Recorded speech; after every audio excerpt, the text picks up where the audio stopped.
அனைவருக்கும் வணக்கம். இன்னைக்கு ஹிந்து நியூஸ் பேப்பர்ல என்ன இம்பார்ட்டன்ட் நியூஸ் இருக்கு அப்படின்னு சொல்லி பார்ப்போம். முதல்ல பார்த்தீங்கன்னா, தமிழகத்தைச் சேர்ந்த ஒரு நபருக்கு பிரெஞ்சு அரசாங்கத்தோட உயரிய விருது வழங்கப்பட்டிருக்கு. என்ன அப்படின்னு சொல்லி பார்த்தீங்கன்னா, தமிழகத்தைச் சேர்ந்த தோட்டா தரணி அப்படிங்கிற ஒரு கலை இயக்குனர் இருக்கார். ஆர்ட் டைரக்டர் அப்படின்னு சொல்லுவாங்க.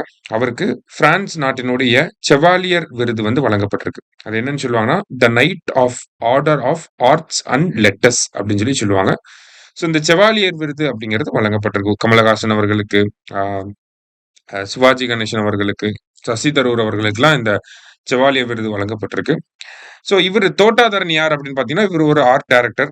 ரீசெண்டா கூட பார்த்தீங்கன்னா, நம்மளுடைய முதலமைச்சர் ஆக்ஸ்போர்ட் பல்கலைக்கழகத்துல பெரியார் அவர்களுடைய ஒரு உருவ படத்தை வெளியிட்டிருப்பார், ஓபன் பண்ணியிருப்பார். ஓகேங்களா, போர்ட்ரேட்டை அன்வீல் பண்ணியிருப்பாரு. ஓகேங்களா, சோ அந்த போர்ட்ரேட்டை வரைஞ்சது யாரு, அது கிஃப்ட் பண்ணது யாரு அப்படின்னு சொல்லி பாத்தீங்கன்னா, தோட்டா தரணி அவர்கள் தான் அதை கிஃப்ட் பண்ணியிருப்பாங்க. சோ அந்த மாதிரி ஒரு முக்கியமான ஒரு கலை இயக்குனர் அவர். சோ அவருக்கு இந்த விருது வழங்கப்பட்டிருக்கு. சரியா, அடுத்ததா பாத்தீங்க அப்படின்னா, நமக்கு இந்தியா போட்ஸ்வானா அனௌன்ஸ் சீட்டா டிரான்ஸ்லொகேஷன் பேட் அப்படின்னு சொல்லி கொடுத்துருக்காங்க. ஸோ ப்ராஜெக்ட் சீட்டா அப்படிங்கிறது இந்தியாவில் 17 செப்டம்பர் 2022 அனௌன்ஸ் பண்ணியிருப்பாங்க. அதற்கு கீழே சவுத் ஆப்பிரிக்கா, நமீபியா போன்ற நாடுகள்ல இருந்து சீட்டாக்களை இந்தியாவுக்கு நம்ம டிரான்ஸ்லொகேஷன் பண்ணும். ஓகேங்களா, ஒரு கான்டினென்ட்ல இருந்து இன்னொரு கான்டினென்ட்டுக்கு நம்ம கொண்டு வந்திருந்திருப்போம். கொண்டு கினோ நேஷனல் பார்க், குனோ எங்க இருக்குன்னா, கினோ நேஷனல் பார்க் மத்திய பிரதேஷ்ல இருக்கு. சரியா, ஸோ அங்க அந்த சீட்டாக்களை நம்ம வளர்த்துக்கிட்டு இருக்கோம். அப்ப ஓகேவா, கிட்டத்தட்ட 21, 23 சீட்டா கிட்ட இருக்கு. இப்போ போட்ஸ்வானா அப்படிங்கிற ஒரு ஆப்பிரிக்க நாடுல இருந்து இன்னும் ஒரு 8 சீட்டாக்களை நம்ம இந்தியாவுக்கு கூட்டிட்டு வர போறோம். சரிங்களா, சோ அதற்கான ஒப்பந்தம் அப்படிங்கிறது கையெழுத்தாயிருக்கு. அதுதான் இங்க செய்தியா கொடுத்திருக்காங்க. அடுத்ததா பாத்தீங்கன்னா, India 9th worst affected by extreme weather அப்படின்னு சொல்லி கொடுத்திருக்காங்க. அதாவது ஜெர்மன் வாட்ச் அப்படிங்கிற நிறுவனம் இருக்காங்க. இந்த ஜெர்மன் வாட்ச் அப்படிங்கிற நிறுவனம் என்ன பண்ணுவாங்கன்னா, கிளைமேட் ரிஸ்க் இண்டெக்ஸ் அப்படிங்கிறத வெளியிடுவாங்க. இந்த கிளைமேட் ரிஸ்க் இண்டெக்ஸ்ல இந்தியாவோட ரேங்க் என்ன அப்படிங்கிறது தான் நமக்கு எக்ஸாம் பாயிண்ட் ஆஃப் வியூல தேவை. ஸோ இந்தியாவோட ரேங்க் என்னன்னா, இந்தியா 9வது இடத்துல இருக்காங்க. முதல் இடத்துல இருக்கக்கூடிய நாடு யாருன்னா டொமினிகா அப்படிங்கிற நாடு, 2வது இடத்துல மியான்மர், அப்படியே வரிசையா வருதுல 9வது இடத்துல இந்தியா இருக்காங்க. ஸோ கிளைமேட் ரிஸ்க் இண்டெக்ஸ்ல இந்தியாவோட ரேங்க் என்ன அப்படின்னு சொல்லி பாத்தீங்கன்னா 9th பிளேஸ். இந்த கிளைமேட் ரிஸ்க் இண்டெக்ஸ் அப்படிங்கிறது இந்த எக்ஸ்ட்ரீம் வெதர் கண்டிஷன்ஸ்னால எவ்வளவு பேர் இறந்து போறாங்க, எவ்வளவு அஃபெக்ட் ஆகுது, எக்கனாமிக் லாசஸ் எவ்வளவு ஆகுது, இந்த மாதிரியான விஷயங்களை ஸ்டடி பண்ணக்கூடிய ஒரு ரிப்போர்ட் ஜெர்மன் வாட்ச் அப்படிங்கிற நிறுவனம் இதை வெளியிடுறாங்க. சரியா, கடைசியா பாக்குறப்ப tuberculosis incidents falling in India by 21% year அப்படின்னு சொல்லி WHO ஒரு ரிப்போர்ட் கொடுத்திருக்காங்க. அதாவது குளோபல் டிபி ரிப்போர்ட் அப்படிங்கிறத யார் வெளியிடுவாங்க அப்படின்னா WHO தான் வெளியிடுவாங்க. குளோபல் டிபி ரிப்போர்ட் அப்படிங்கிறத வெளியிடுவாங்க.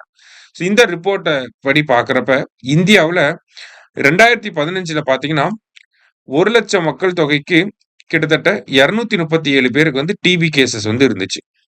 அது அப்படியே நம்ம கவர்மெண்டோட நடவடிக்கைகள் மூலியமா கம்மியாகி இப்ப 2024 1,00,000 மக்கள் தொகைக்கு 187 பேருக்கு டிபி இருக்கு அப்படிங்கறத சொல்லியிருக்காங்க. இப்ப கிட்டத்தட்ட நம்ம ஒரு 21% அந்த டிபி இன்சிடென்ட் ரேட் அப்படிங்கறத கம்மி பண்ணிருக்கோம்.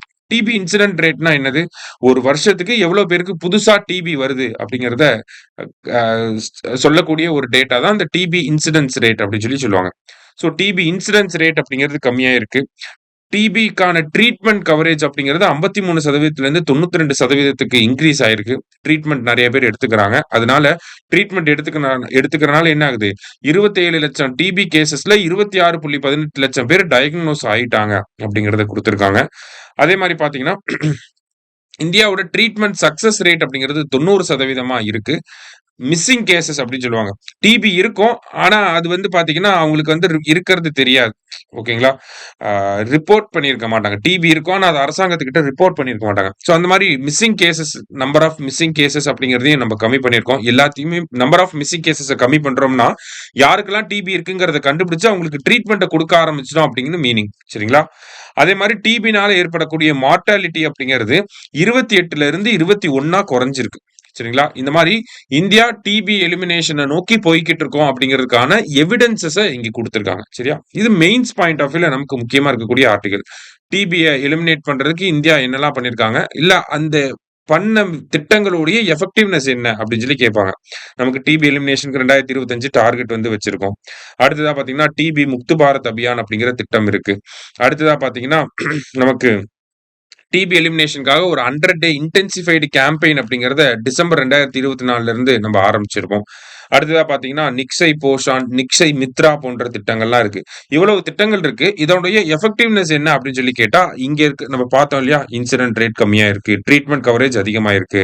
நெறைய பேர் டயக்னோஸ் ஆயிருக்காங்க. மிஸ்ஸிங் கேஸஸ கம்மி பண்ணியிருக்கோம். ட்ரீட்மெண்ட் சக்சஸ் ரேட் வந்து 90% இருக்கு. டிபி மார்ட்டாலிட்டி வந்து 28ஆ கம்மியாயிருக்கு அப்படின்னு சொல்லி இந்த பாயிண்ட் எல்லாத்தையுமே நம்ம பிரசன்ட் பண்ணணும். எஃபெக்டிவ்னஸ் என்ன? எவாலுவேட் பண்ணுங்க அப்படின்னு சொல்லி கேட்டாங்கன்னா, இந்த பாயிண்ட் ஆஃப் வியூல நம்ம சொல்லணும். சரியா? ஸோ இன்னைக்கு முக்கியமான ஆர்டிகில்ஸ் வந்து பார்த்திருக்கோம். நன்றி.